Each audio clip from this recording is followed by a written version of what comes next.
Okay, this is Canada, ANZAC, and France, turn 1. Canada has 7 IPCs to spend, but they're going to bank all 7 IPCs and not spend any money this turn. I think he's saving up for a bomber. The Aussies are going to buy a transport for 7 and an infantry for 3 with their 10 IPCs. And of course the French have no money to spend because it's in the German coffers due to the fall of France at the beginning of the turn. Okay, so all that is happening this turn is non-combat. And so the Canadians only have a couple of moves to make. They're going to move the 2 infantry in Scotland down to the United Kingdom.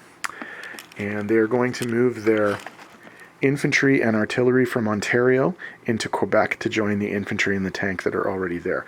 That is the only movement for Canada. The Aussies, in the meantime, over here on the other side of the board, will be making mainly a bunch of local moves, but let's have a look at what they're doing. So the fighters from New Zealand are going to fly to the airbase at Queensland. The cruiser in C-Zone 63 is going to go to C-Zone 54, as is the destroyer from C-Zone 62. The transport from C-Zone 62 is going to load up 2 infantry from New South Wales, and they are going to go to Java to claim that from the Dutch. In addition, there will be 1 of the 2 anti-aircraft artillery moving from New South Wales to Queensland, and the fighter from Queensland will be flying all the way over to Shan State, where it will be joined by the infantry from Malaya, which will be going up north. So that's all the Australian moves. The French will be moving their limited forces around the board. There's some naval moves and some infantry moves. They have a a destroyer in C-Zone 72, and that's going to be joining the British destroyer in C-Zone 81. The infantry in Syria will be moving south into the Transjordan area. The infantry from French West Africa will be moving to French Central Africa, and the infantry from Morocco will be moving to Algeria. The French naval contingent in C-Zone 93 will be abandoning its convoy duty and moving into C-Zone 94 off the coast of North Africa. Looks like there's some blocker moves happening there, which are kind of interesting. So that's all the non-combat movement. Give me a second to tidy this up, and we'll be back in a sec with placement and money.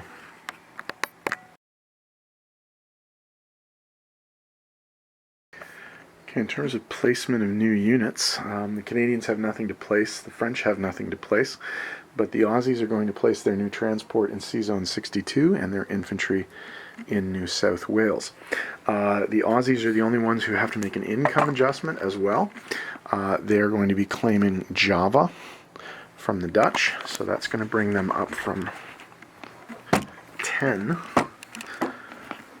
to 14. Okay, so income, the Canadians collect 7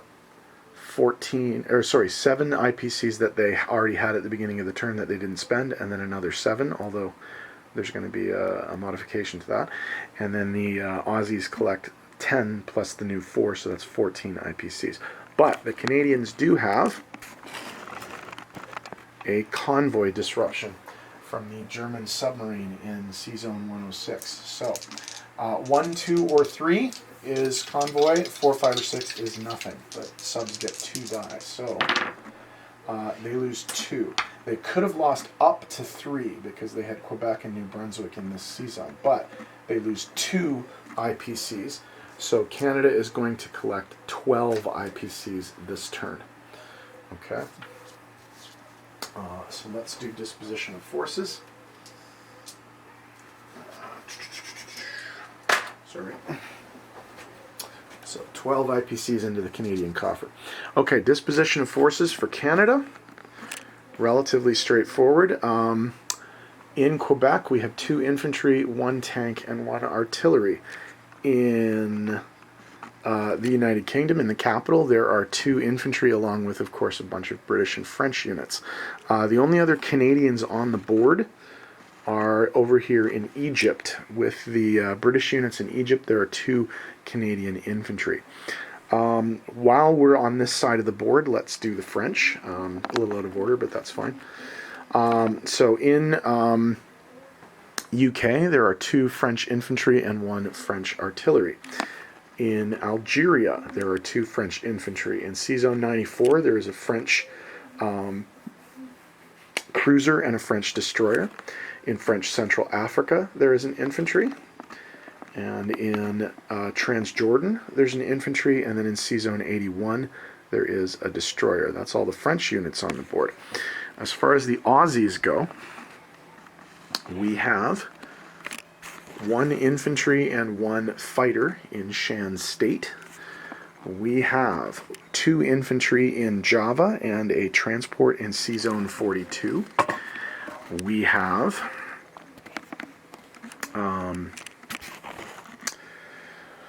1 infantry and 1 anti-aircraft in New South Wales. 2 infantry, 1 anti-aircraft, and 1 artillery in Queensland, along with 2 fighters, the New Zealand fighters. In C-Zone 62, there is a transport. In C-Zone 54, there's a cruiser and a destroyer. And then in New Zealand, there is 1 lone infantry. So that is the Canada, ANZAC, and France turns for turn 1. And we will be moving on to, we should do this, we'll be moving on to, oops, turn 2 on the turn tracker, and Germany is up next.